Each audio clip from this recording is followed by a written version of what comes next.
Part 1. The person who hates risk. You're the cautious type.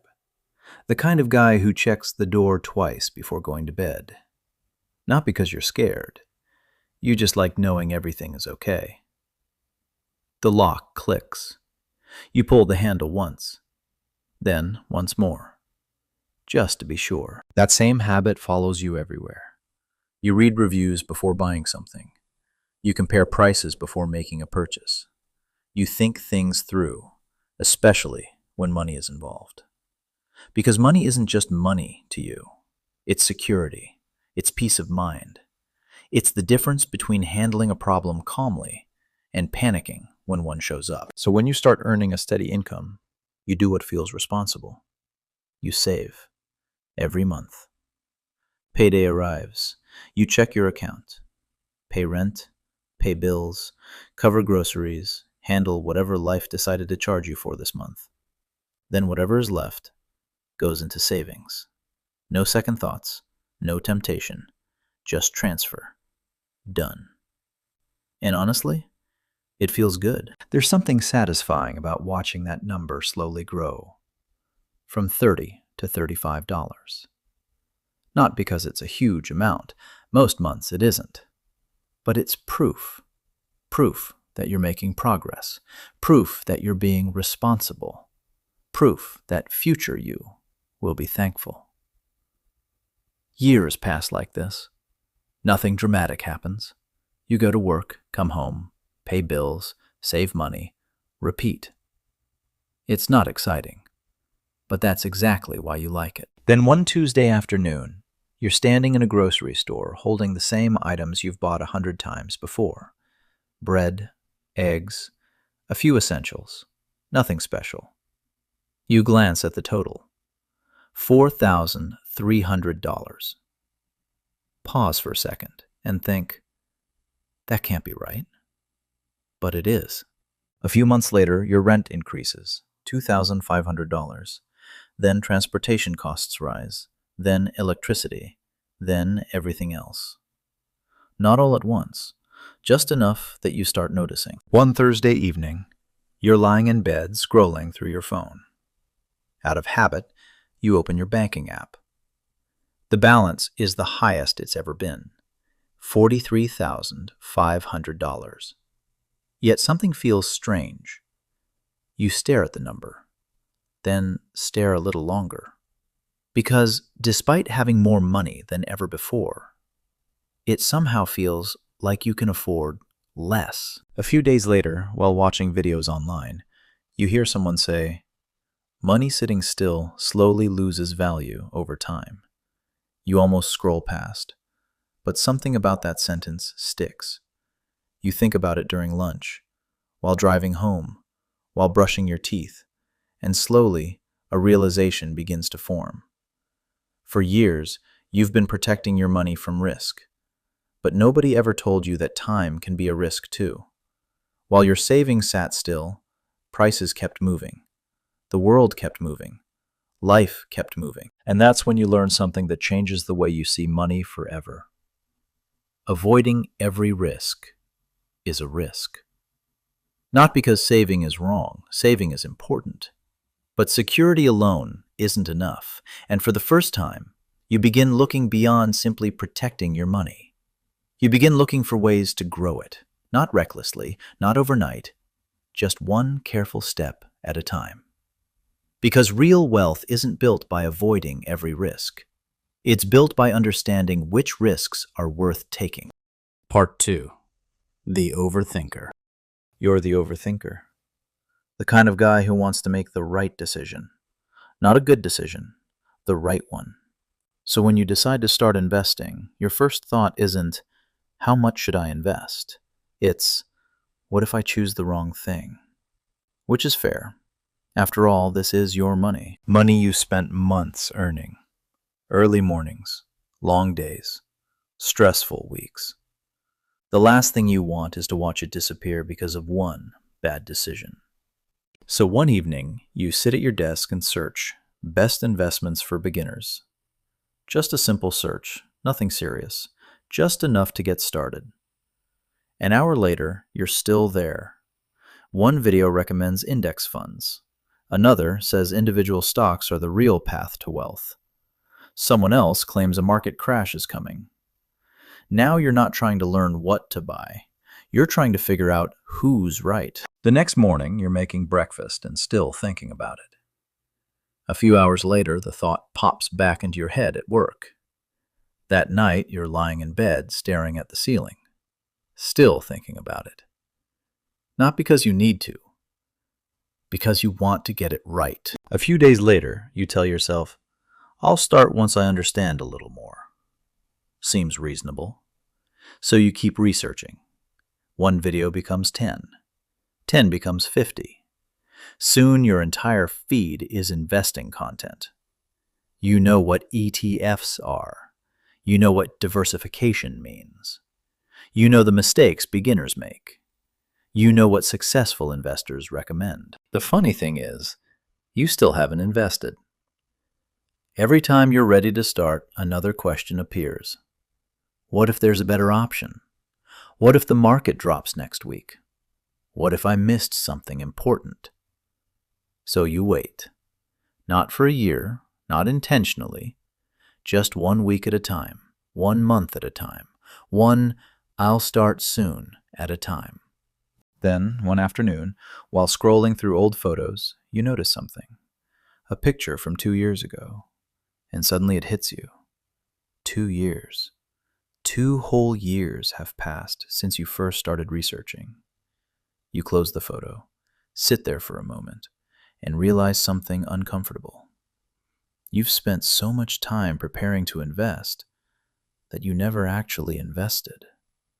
Not because you were lazy, not because you didn't care, because you were looking for certainty, and certainty never arrived. That's when it finally clicks.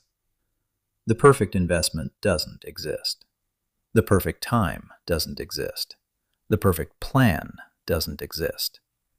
There will always be another opinion, another strategy, another reason to wait. And for the first time, you stop asking, what if I'm wrong?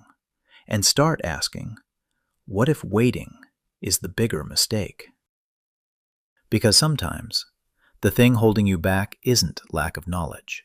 It's believing you need complete certainty before you begin. And the moment you let go of that idea, you finally take the first step. Part 3. The Gambler. You're the thrill seeker, the kind of person who gets bored with slow progress. When someone tells you an investment might double in 20 years, your brain immediately asks, what can double in 6 months?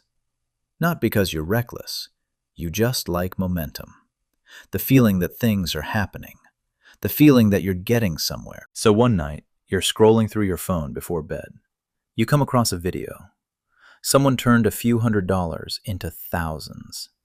The comments are filled with people talking about life-changing gains, people quitting jobs, people retiring early, people saying things like, I wish I started sooner. You watch the whole thing. Then another video. Then another. For the rest of the day, everything feels a little lighter. The traffic doesn't seem as annoying. Work feels easier. Even the future looks different. A week later, you're up even more. Now checking your portfolio becomes part of your routine. When you wake up, during lunch, before bed, sometimes while waiting in line, sometimes for no reason at all. One evening, you're sitting alone in your room, phone in hand, watching the numbers move. And for the first time, you ask yourself a question. When did this stop being fun? A few months ago, you barely cared about investing. Now your mood changes depending on what happens in an app. A good day makes you happy. A bad day ruins your evening. And slowly, something becomes clear. You weren't investing because you believed in the investment. You were investing because you enjoyed the excitement, the rush, the anticipation, the possibility that tomorrow could be the day everything changes. But the market has a funny way of teaching lessons. Eventually, it reminds you that building wealth usually isn't exciting. Most of the time, it's slow, repetitive, almost boring. And that's exactly why so many people struggle with it. Because excitement feels productive. Patience doesn't. Yet one builds wealth, the other builds stories. And learning the difference might be one of the most valuable investing lessons you'll ever learn. Part 4. The Trend Chaser. Or maybe you're the trend chaser, the kind of person who wasn't interested in an investment until everyone started talking about it. At first, you ignore it. You see a few posts, a few videos, a few headlines, nothing unusual. Then it starts showing up everywhere. On YouTube, on TikTok, on Twitter, in group chats, at work. Even your friend who never talks about investing suddenly has an opinion. And that's when your curiosity kicks in. Not because you've researched it, not because you understand it, because everybody seems to be making money. The next day, you can't stop thinking about it. While eating lunch, while working, while trying to fall asleep, the thought keeps returning. What if they're right? A week later, the investment is up even more. Now it's impossible to ignore. You open the chart, look at the price, close it, open it again. The number keeps climbing, and every time it goes higher, it feels like the door is slowly closing. Finally, you give in. You buy. And honestly, it feels amazing. For a moment, you feel relieved. A day later, it drops. Not much, just enough to get your attention. You tell yourself it's temporary. Everyone online says it's normal. So you wait. Then it drops again, and again. Now the same people who were celebrating a few weeks ago are suddenly quiet. The videos stop appearing. The excitement disappears. And for the first time, you start wondering why you bought it in the first place. A few months later, you sell. Frustrated, disappointed, ready to move on. Then something familiar happens. A different investment starts trending. New success stories, new screenshots, new promises. And without realizing it, the cycle begins again.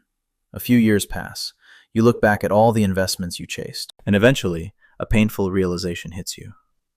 You spent years chasing wealth, but very little time actually building it. Because chasing wealth feels exciting. Building wealth feels slow. One feels like a sprint.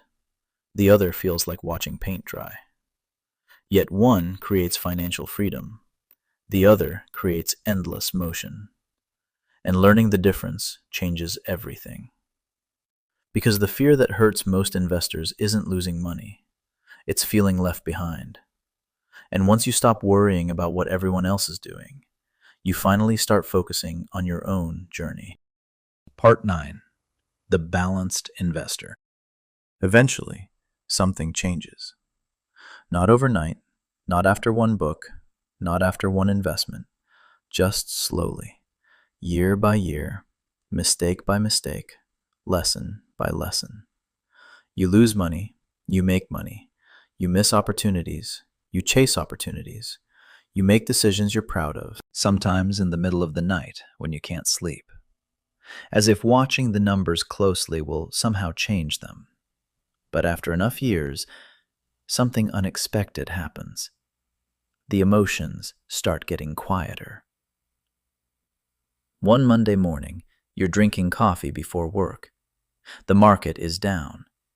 A few years ago, that would have ruined your mood. Today, you take another sip, put your phone down, and continue getting ready. Not because you don't care, because you've seen this before. One evening, years later, you're sitting on the couch after a long day. The house is quiet. Your phone buzzes with a market notification. You glance at it, then lock your screen. Not because investing isn't important, because it isn't the center of your life anymore. And strangely enough, that's when you become a better investor. Because your emotions no longer control every decision. It's a tool for building a better future. One contribution, one decision, 1 year at a time. And when you finally understand that, everything becomes simpler. Not easy, but simpler. Because wealth isn't built in a single moment. It's built gradually, through thousands of ordinary decisions nobody notices. And that's enough. More than enough.